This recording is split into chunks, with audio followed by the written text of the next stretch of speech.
the reality of that starts stepping up into your brain. Like, what am I going to do next? What hole is going to be left inside of me when I don't have this anymore? And it is a scary situation for a race car driver, especially someone like Kevin Harvick that has put so much into it. Yeah, it's definitely emotional, but I'll tell you right now, 32 laps into the race, he's thinking about being a race car driver. He sees that he's competitive to this 24. He's matching lap times with the leaders. He's at one of his best racetracks. So he's gaining confidence in a season where they've not had a lot to be confident about. He is gaining confidence in this race car, and we'll start to consider, like, what really could happen today. This might be a race where they could go out there and contend for the win.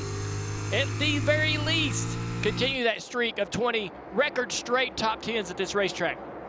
The lap car is up in the top groove in front of the 24. That takes away a little grip in 3 and 4. Byron pulls back ahead down the front straightaway.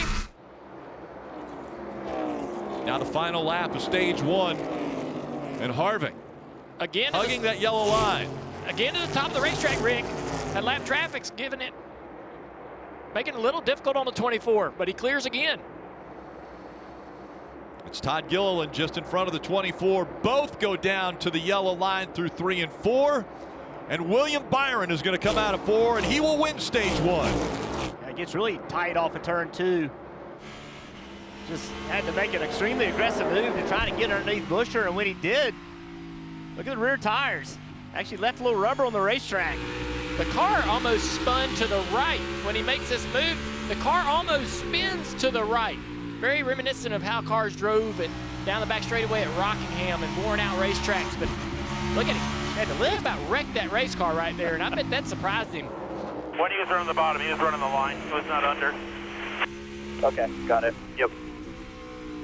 And that sort of theme has consistent throughout this race in telling them about the 4 and where he is running. As you referenced now, once the 4 went by, they went to the top. Ooh, tight battle here, guys. Yeah, the 12 of Ryan Blaney has really looked like he's been shot out of a rocket here. It's unbelievable what he just did. He went from being about a second behind these two to going right by him 3 wide, and so Blaney now has the advantage over the other 2. Block above. Get fit next time. All good here. 1 lap at a time. They did tell Blaney to calm down. We talk about Ryan Blaney having a short fuse. Sometimes that works against you. Sometimes, again, it's motivation, perhaps motivation in this case. This may have been what he was talking about. The frustrations coming out of the radio for Blaney. Well, the drivers have learned a great skill. This is just short track racing right here. There's nothing unusual about that whatsoever. But the drivers have learned the skill of putting their car where others want to go. Take their line away from them. Take the air away from them. They call it air blocking, and that's what he was upset about. Yeah, the cars depend on so much downforce underneath in the underbody area. So when you drive across the nose of a car, it just takes away tons of downforce all at once. So it is a defense tactic to try to keep a car behind you. This is what we've seen lately from this guy. He has had good long run speed the last 2 weeks. He's got it again today. But he just can't clear that 24 right now. Both of them running very high. That's what makes this racetrack amazing. On old tires, drivers running different lines, especially using that high line at this racetrack. Now I think the 12's in a great spot. It's going to drive up the racetrack. Nothing Byron can do about that.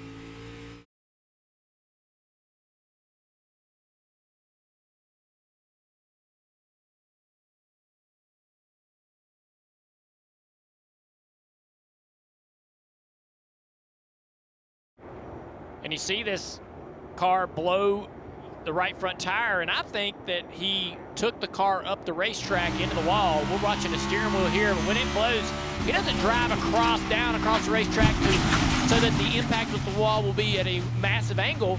He actually allows the car to get into the wall as soon as possible to lessen that contact and lessen the impact for the driver. A lot of things we're seeing these drivers do, but 4 wide, 5 wide, 6 wide, insane. And the restarts just get crazier as the race goes on with more on the line. Oh, contact right there to 44. Priest is up the track. His teammate Briscoe gets into his left rear quarter panel.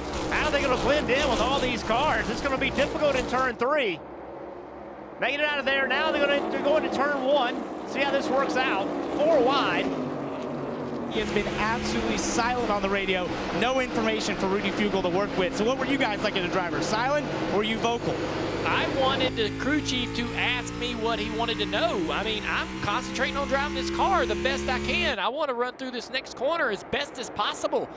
I can't be thinking about what I need to share with my crew chief. I mean, ask me what you want to know.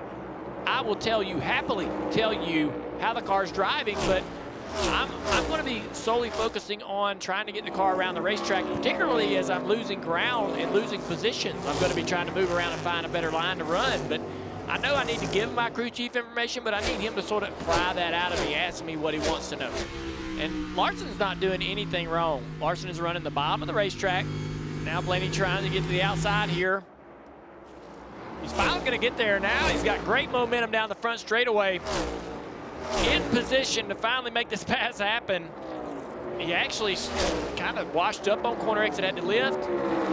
Thought he was going to beat him as well pretty easily, but both cars kind of struggled on that exit there. But so he's still right here on the outside, struggling to finish this off. He's like, man, I just got to get one good corner, and he's had two bad ones, allowing this 5 to hang around. As we ride along with Blaney, look at the handful he has. Yeah, you saw his right hand just in frustration, right? Just, I got to get better.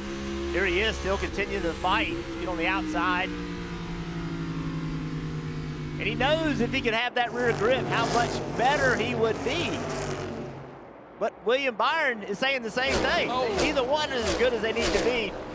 Blaney out of control on corner exit. You can just see the body language in how he's driving, the frustration over how this car drives. And he's still literally beating on the leg board of the seat. Such a standout sprint car driver, as well as one of the best when he got behind the wheel in NASCAR. His uncle Dale actually was drafted by the Los Angeles Lakers back in 1986 in the 4th round. Yeah, he ran him down, but he's not been able to pass him. Really loose getting in the corner right there. And he's gotten frustrated with Chastain. He feels like he's taking the air away from him.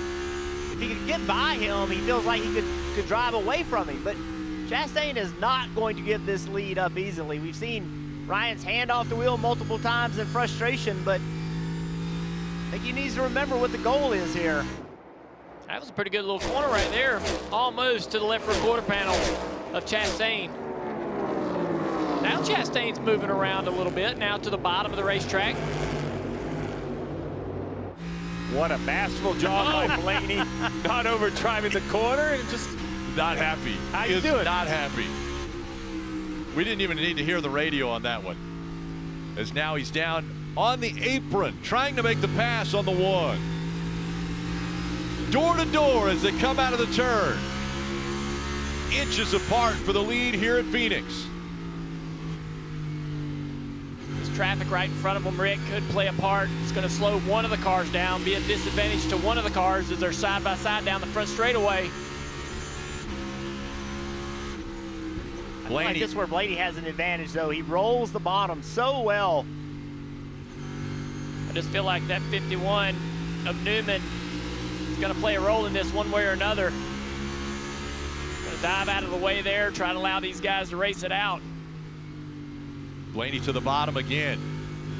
Chastain keeping the momentum up as he runs that higher line, and Blaney just can't stay on that left rear quarter panel. Has to get out of the gas a bit. Wow, that was close. Now look who's here. Yeah. Oh, Blaney. Blaney into the back of the 1. Here comes the 19. Martin Truex Jr. 3 wide for the lead.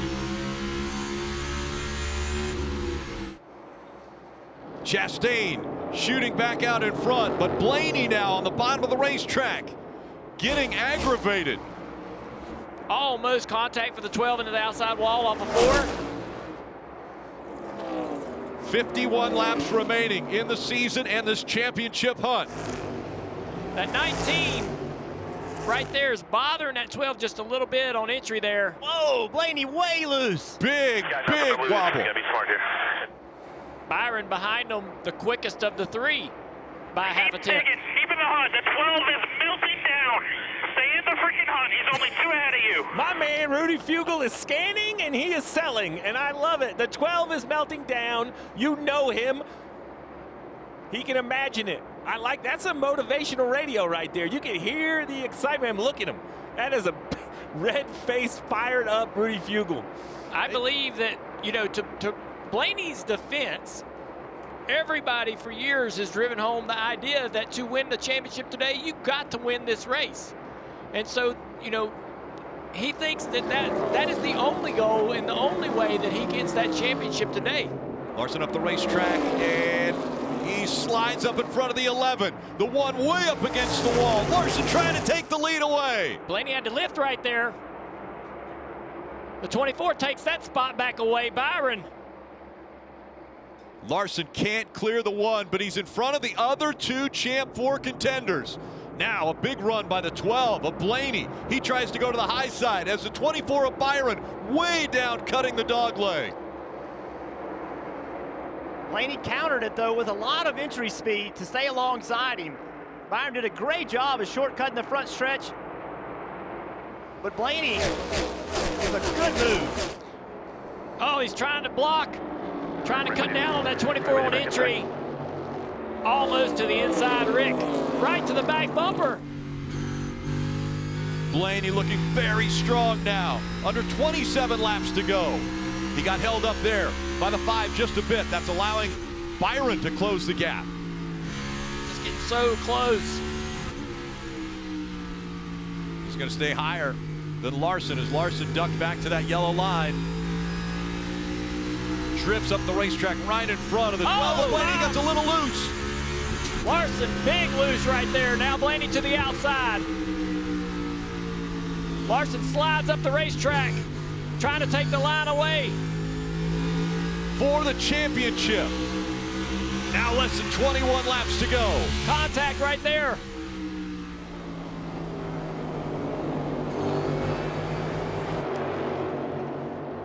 Blaney, can he clear him? He does. Blaney in front of Larson. And what does Larson do? How does he bring the fight back to this 12? He wants to jump on the right rear quarter panel as well. Trying to take that line away. Ryan Blaney is a NASCAR Cup Series champion. Oh, man. Thank you, guys, man. I'm getting emotional. Thank you, guys, man. What an awesome year, man. Thank you so much. I cannot wait to celebrate with you guys. RP, congrats. Thanks for giving me a shot. Hi, I'm Parker Kligerman. For more access like this from Pit Road, be sure to click and subscribe to the Motorsports on NBC YouTube channel.